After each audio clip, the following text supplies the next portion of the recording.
The biggest thing is cooking. You know, we all have to eat, so we'll always help out the cook, prepare his lunch and his dinner. So we make good use of our time. We're usually running around, like you said, 8 to 5 business hours. We're running around doing something. Kids or people are coming by to visit, you know, see the station, stuff like that. And so how do you decide who's going to cook? Do you guys take shifts? Do you switch off, or? We have a rotation where every day you get a number, and the person who's working that day with the highest number is up to cook. And then when he cooks, he starts at 0 and just keeps climbing that number ladder, if you will. So. Oh, you guys have a lot of ladders. Yeah, a lot of ladders. Yeah. So now tell me, what types of calls do you usually get, and how do you get them? I mean, besides, you know, hearing on a telephone, I mean, it goes through a fax. How does it work? When someone calls 911, it goes to our dispatchers downtown. They type up the call, create the incident, and when they enter it, it sends throughout the audio to the station whose district it's in, the closest and the appropriate resources for the run. It'll come over the loudspeaker, it'll print out on a fax machine, the lights will go on, telephone rings, so there's 4 or 5 different ways that we receive the call, so there's really no excuse to miss them. Now, is it the same for your station in the county? It's a little different. In LA County, when you dial 911, depending on if you're on a cell phone or a landline, it used to be that the cell phones would go to CHP, and there were some delays in that by the time we got the information. And now I think they have it where the cell phones are now going to the local sheriffs. But when you call 911 from landline, it goes over to the sheriff's department. They determine if it's a fire or police matter. Then they send it to our dispatcher in LA. And at that time, everything else seems the same as Jeffrey was saying. The bells go off, the phone is ringing. You have a certain amount of time to go out and press a button because the MDT keeps sounding off. And then at the same time, it also keeps track of how long it took you to get to the fire apparatus, how long from there to get to the rescue. Because a lot of times, some of the calls may get lost or something's happening or the information's not right. So we get to see and they say, hey, it took you, 15 minutes to get there. Well, as soon as we got the call, we're there in 3 minutes. But you find out later that the call came in, it went somewhere else, they were trying to determine where it was, and sometimes there's little problems that happen. But So would you say that I mean, your shifts are you have pretty strenuous shifts, don't you? You get used to it, especially at busy stations. When you're at a busy station and you're getting calls all night, you're definitely feeling it the next day. And that's why they try not to work you the full 48 hours. A lot of times you'll work a day, off a day. Sometimes you'll come in and work 2 days and go home. But usually at a busy station, when you go home, you're tired. You'd sleep all day. Yeah, you're missing your kids, you're missing your family. And then when you come home, they're eager to see you and go out and do stuff. And some nights, you're really busy, you're tired. So usually when the kids are off at school, you're catching a couple hours sleep. Would you say it's hard for family life a little bit? Because I know you probably love your family so much and you want to see them, but it's hard because you come home and you're tired, you want to sleep. Is it ever hard? You think it's hard for firemen? The only thing that's nice is you get out of some of the school projects. But the rest of it, yeah, you miss them. You're there for 24 hours and, they want to see you and talk to you, and you come home, you're really tired, and you got to put that aside, and, things start up right when you get home. So as you get older, you'll go to a slower station so you're not so busy at night. So you don't have to be so busy. So also, how important do you think it is to be prepared for a run? The firefighters, or firemen I'll call them, check out all the tools and the equipment that they're going to be using. So as soon as the bell goes off, we have 60 seconds to take off, hop on the rig, and we're out the door.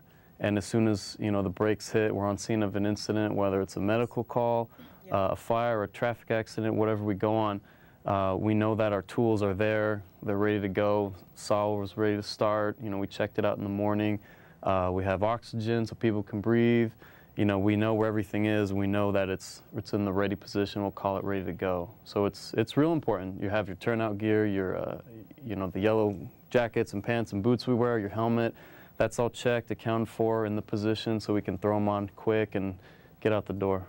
So what I also noticed around the station that I didn't see very many women firefighters. Is there not a big turnout of women? Is there a reason for that? Or I don't know the percentage exactly, but you know, you're probably just at one of the stations that didn't have any women working at it. We have women all the way up into the high-ranking chief officer position, and I came on the job back in '85, and there was women on the job at that time.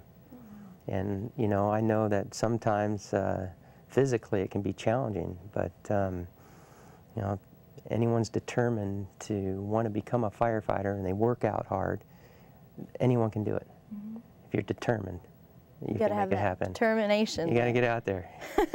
All right, well, now I wanted to talk a little bit about stories. I know that firefighters have some crazy, scary, sometimes even funny stories. So if you could think of anything, whatever pops off the top of your mind as your crazy, scary, or funny story, if you could go ahead and share with us. Would you like to start? Sure. I was a rookie. I was in Los Feliz, Hollywood area, and it was early morning, 2 o'clock, and a fire went out in Sambar. And so we had to go move up and cover districts in the valley while they were at the fire.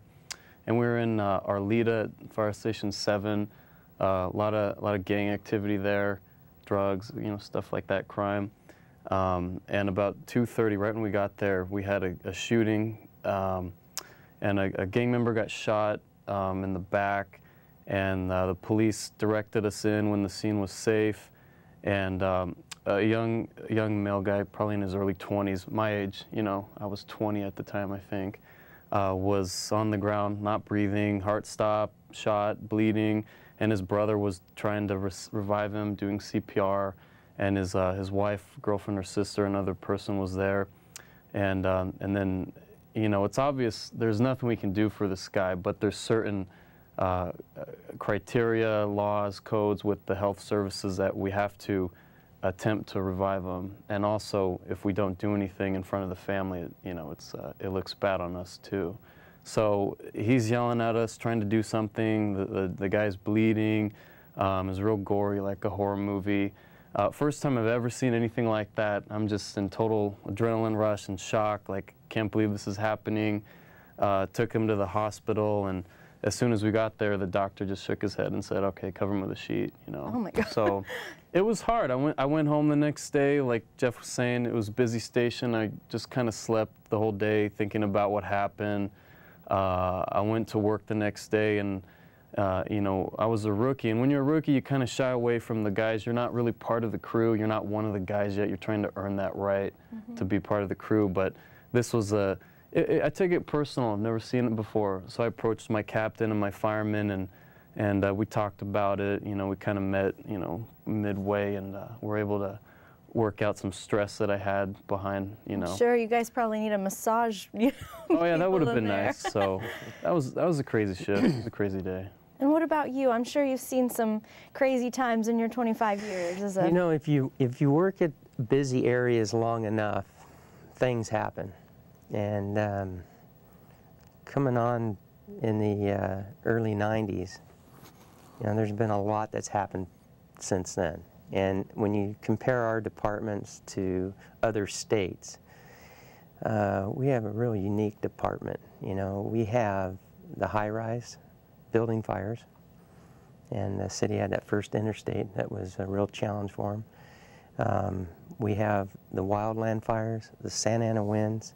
We've had the Northridge earthquake, riots, and we've seen just a little bit about everything that you can possibly come across. Well, you worked in Katrina too. We were down in Katrina with a task force team that was sent down there with 75 persons. It's the same team that just got back from Haiti a couple weeks ago. And when you're on long enough and those things that happen, the riots was an eye-opener. Never seen anything like that. People shooting at the firemen, place just burning, fires that we weren't able to go into. And, you know, over the time you see a lot of gory stuff, and there's also some good stories too. But the good stories is when someone comes back in where you think they weren't going to make it, and we don't see the long process they go through of rehab and other things on these serious motorcycle accidents or other thing. And when that person comes back into the station to thank you, that's when you realize just how important it is. you're out there trying to make a difference. And I've seen a lot of things, and it hasn't been, you know, it's been unfortunate for some. Well, you know, you can call yourself a hero for that, you know.